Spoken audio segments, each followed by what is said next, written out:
Hello, my name's Tanya and this is my channel Just Let Me Sew. Thank you very much for joining me. I hope you are well wherever you are. I'll start today's video by saying what I'm wearing. Cardigan is just a ready-to-wear cardigan from New Look, and the blouse I'm wearing I made towards the end of last year, and I have talked about this before in one of my vlogs. It's a New Look pattern, I've got it here, N6707, and it's got this collar option with some ruffles, which you can see there, or you can just have a plain v-neck. You can have the sleeves, which are actually pleated at the top. You can't see it too clearly on the picture, but they've got pleats, and then it's gathered into a band, a sleeve band at the bottom. Or there's another option which has got elasticated sleeves. And you can probably see, once back to front, I did write on the packet lengthen, which I did want to do, but obviously I forgot to do it when I made it. So it comes up a little bit short on me, not super short. I must have a longer torso than the model, because here it hits sort of below her waistband, but it hits me just sort of at the start of my jeans, which has definitely put me off wearing it. But I thought I've got to get some use out of it. I do like it. It's a pretty colour. I like the collar as well. So I found this cardigan, v-neck cardigan. I thought I'll pair it with this and just have the collar over the top. And I'm enjoying wearing it because you can't see how short it is underneath the cardigan. The one thing I have noticed though, and if I make this again, I will have a think about how to tweak this. You can see it happening here already. The collar is attached to the bodice with a facing, and during the day while I'm wearing it, that happens, which is a bit annoying. But because the collar is so big, I'm just going to go back and sew that facing down to the bodice, and hopefully that will sort it out. It might be something to do with the weight of the collar, sort of pulling it open during the day. Not really sure why that happens, but I made a size 10 and I graded out at the hips, because you can probably tell from the pattern it's quite a boxy fit. It doesn't have any darts, so it's probably it might not be great for beginners, because while it's not got any darts here, you've got the pleats at the top and you've got the ruffles around the collar. You could do the simpler version and just sort of gather in the sleeves, but yeah, no darts. So I graded out a bit as well. So that is that. I am also wearing some earrings that I made, and I wanted to take the opportunity to say a big thank you. There were a few of you, I think, that might have watched one of my vlogs or perhaps seen it on Instagram. I talked about my Etsy jewellery shop around Christmas time, and how I'd sort of been left in the lurch a bit by market falling through, and some people did go to my shop and buy some bits. I think it was from here, because when I looked at my what do you call it, analytics I suppose, it said they came from social media. So if you were one of those kind people, thank you very much, I really do appreciate it.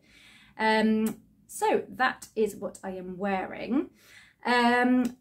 The main thing I wanted to talk about today was a challenge that is running. It's mainly happening, I believe, in the US, and it is a challenge called Sew Pads for Uganda 24. I'll put the name of the challenge up here for you, and it's being run by a charity called Treasured Vessels, and a lady called Catherine in the US, who is Mountain Sewing. Again, I'll put her tag up here.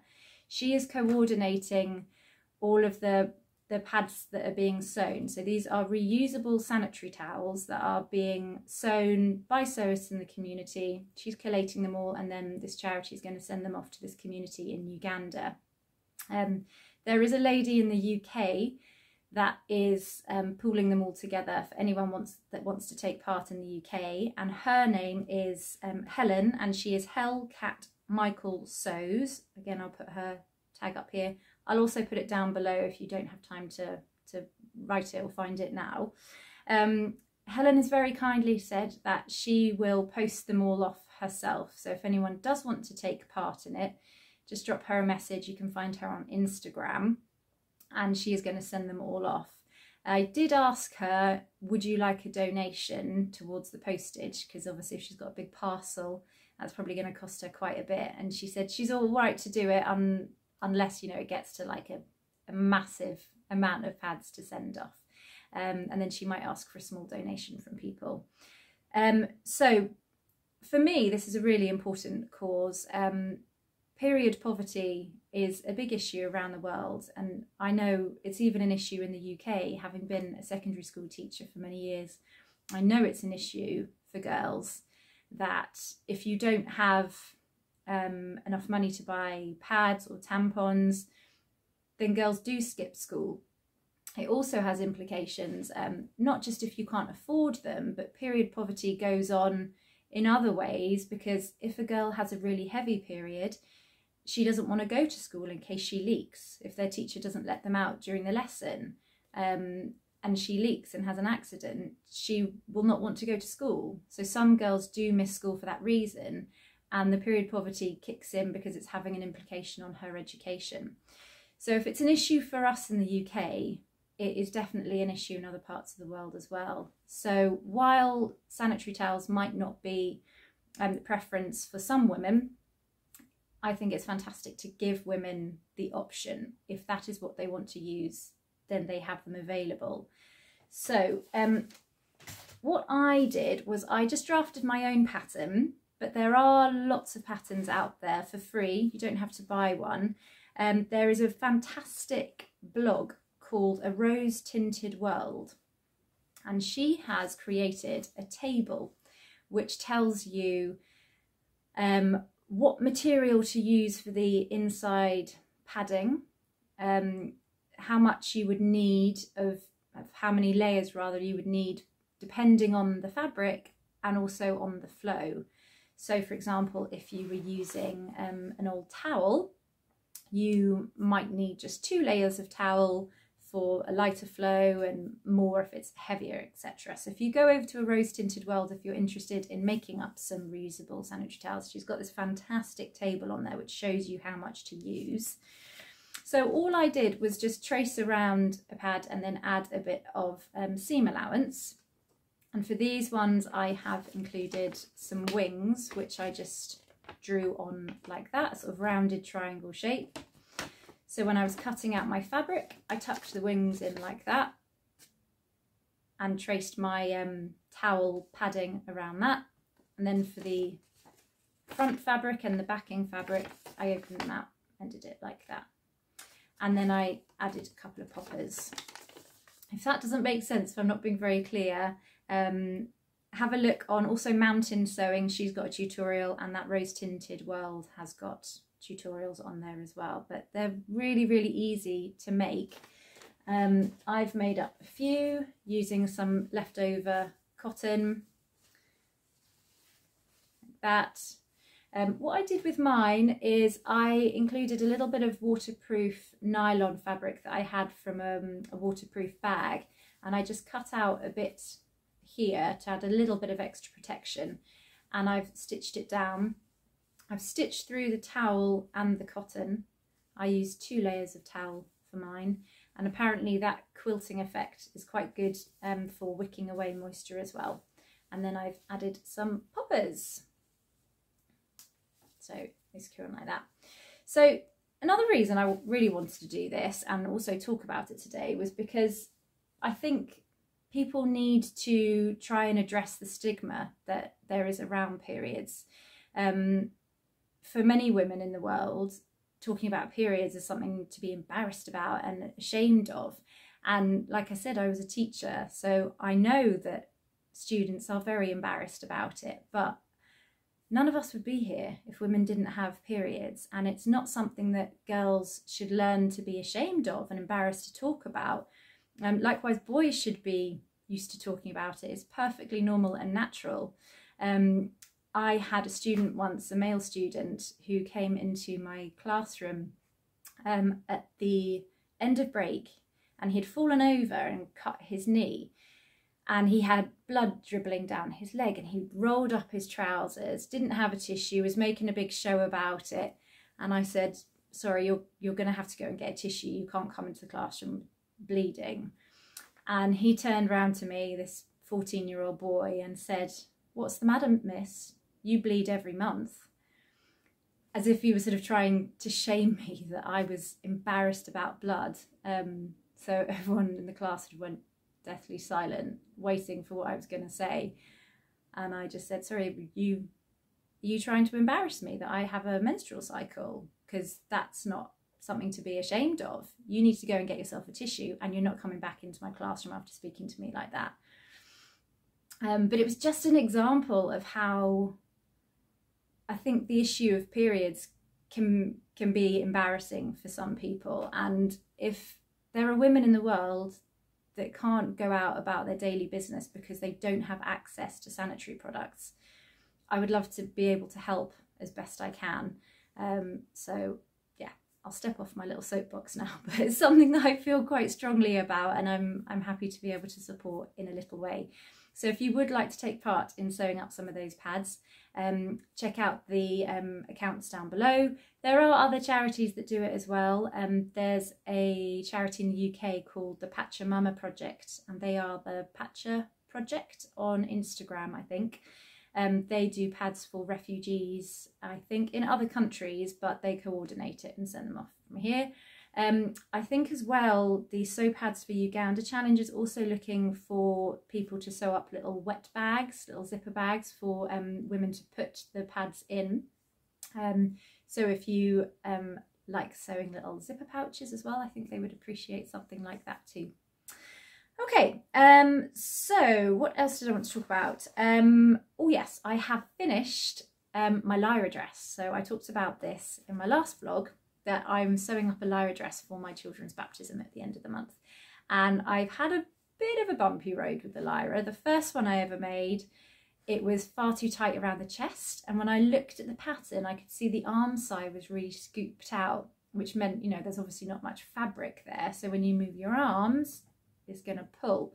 So I did a toile, just making up a shirt version. Again, I showed this in my last video, so I will try to find the clip and I'll put it up there for you so you can have a look.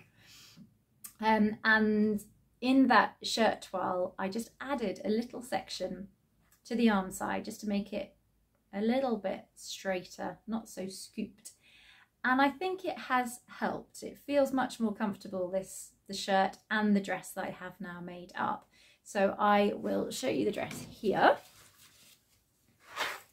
And I made it out of this lovely soft cotton lawn fabric that I got from Goldhawk Road quite a few years ago, in this lovely royal blue, cobalt blue, with, it's got like a corally pink and yellow. I've added a little label. I made this. That's from Little Rosy Cheeks.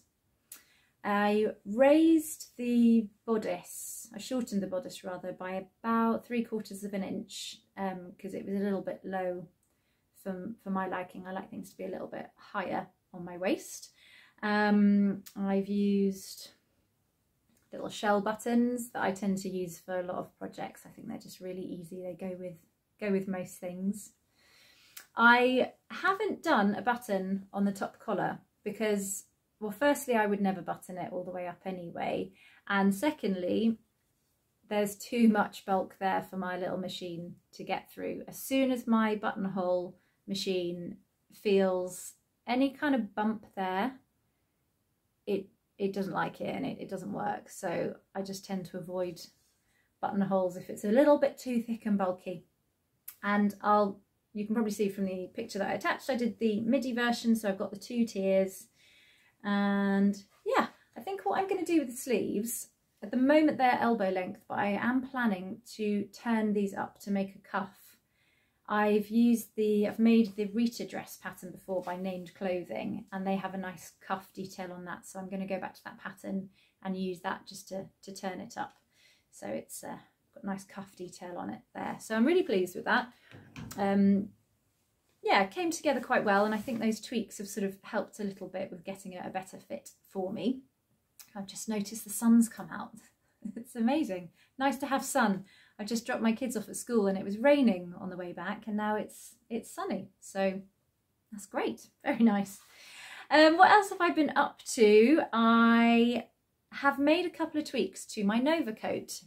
I finished this, I can't remember when I finished it, a month ago, I think, a couple of months ago.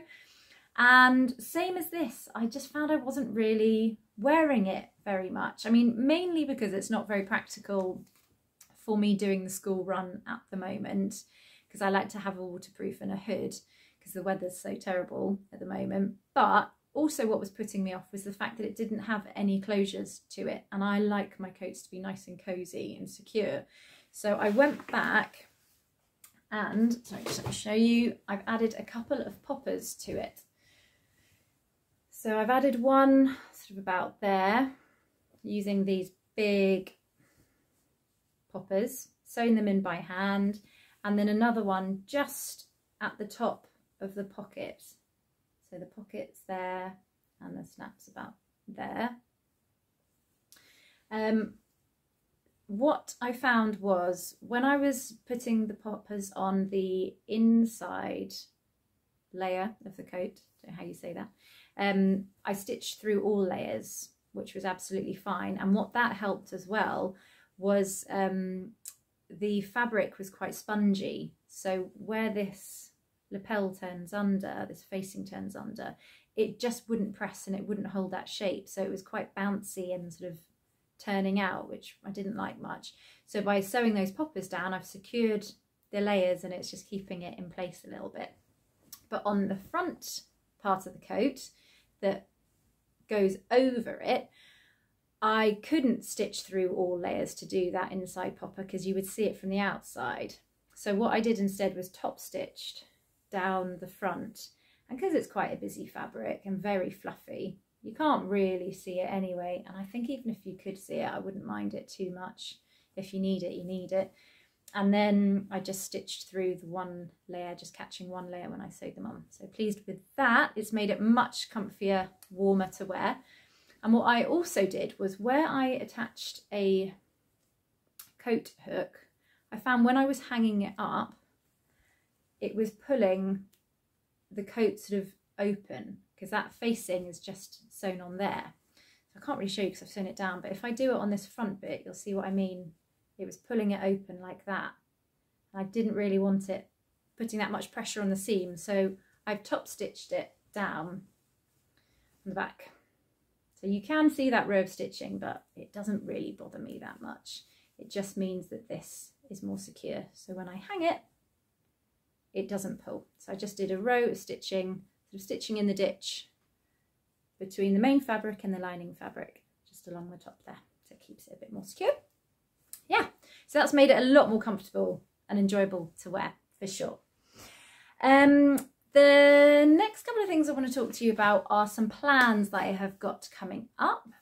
And one of them I have mentioned before and I am ready to get going on it. I've traced out the pattern pieces. I'm going to cut out my fabric today. And it is this McCall's pattern, which is M7325. It's got lots of different options. And it's really quick and easy to make. I've made this up for my sister and I was surprised. It's only got 4 pattern pieces for the version I'm making and it comes together really quickly. I'm going to make version D, but with the length from A and C, so this shorter version. So I'll have the full length sleeves, elasticated cuffs, but just that shorter length. What I'm also going to do is bring in this neckline. You can tell from the model, it's quite open. And when I made it for my sister, we found out that this neckline actually comes down really, really low. It hits right at the apex of the bust. And because it's quite a floaty style, it does open. And the version I'm going to do doesn't even have neckties, so it would just be flapping around all over the place. So I'm going to raise that by a couple of inches as well. So bring the neckline in, raise that. And I am making it up in this cotton gingham fabric, which is kind of hard to show in this light. It's not this emerald green colour that it's coming up as on the camera. It's just a sort of forest green, bottle green, in this lovely cotton that I got from Legend Textiles, I think about a month or so ago. So they probably have still got some in stock. and I heard Cara from So Mad talking about Legend Textiles the other day. It was originally Sam from Sequin Girly who put me onto Legend Textiles, and I couldn't believe the amount of fabric they have on that website, and the prices as well are so cheap. I think this was about £2.50 a metre. I have talked about this previously, so sorry if I'm boring you, but I did actually have to buy sort of double the amount that I wanted because gingham is usually in a narrower length. But even doing that, £5 a metre for a lovely cotton fabric, I think is really good value. So yeah, looking forward to getting started on making that up. What else have I got planned? Oh yes, Winnie pants. Again, sorry to bore you, another thing that I have had on my list to do for a while. So you'll know if you've watched my vlogs before, I had a bit of a mistake with the Winnie pants. I made them up first time round with the direction of stretch the wrong way round. So I had to make them a bit narrower, which meant I couldn't do the pin tucks. And when I wear them, there is quite a bit of vertical stretch. So I'm going to have another go at making them. This time, hopefully getting the stretch the right way round. But looking at the fabric, I went ahead and bought exactly the same fabric again from First for Fabrics because it's so lovely and soft. Looking at the fabric, I was thinking it is actually quite a stretchy fabric. And I don't know if there's that much difference between the vertical and horizontal stretch. So that's one way. And that's the other way. It's a little bit more resistance that way, but not loads. So I'm a bit worried that even after making them up for a second time, perhaps they're still going to be a little bit too stretchy. The fabric isn't perhaps quite stiff enough. I don't know, but I think I just need to go for it and have a go because, yeah, it's been on my list and I really want to make a pair of Winnie pants. I think they look lovely. So that is it for everything that I've been making. One last thing I wanted to mention was I went for a lovely sewing meetup on Saturday. So we weren't actually sewing, it was a get together. We met up thanks to lovely Yvette, who is Blossom Sandwich, and she also runs Stash Hub. Her and a lady called Mel Keane run a little sort of sewing community for Surrey. Surrey is a county in the south of England in the UK. It's quite a big county, so people come from all over to these meetups, which is lovely. They've had one in Woking, they did a picnic, there's been a fabric swap. There's also going to be a sewing social in Woking on the 24th of February. So if you are free on the 24th, I think Yvette said she's still got a couple of tickets left. So if you contact Yvette, Blossom Sandwich, and let her know, it'd be great to see you along. So yeah, we all met up in a bar in Guildford. It was lovely to meet other sewists and have a nice chat. Really lovely to be able to do those kind of things and be part of the sewing community, because not much seems to happen for sewing sort of in the south of England where I am. So I think, I just checked my notes one last time, that's everything that I wanted to talk about today. So I hope you have enjoyed today's vlog. Hope it hasn't been a bit too jumping around and waffling. I never know if I'm making much sense when I do these videos, but thank you so much for watching and for sticking with me. I hope you are well wherever you are, whatever you are doing, and I hope to see you again soon. Thanks very much. Bye.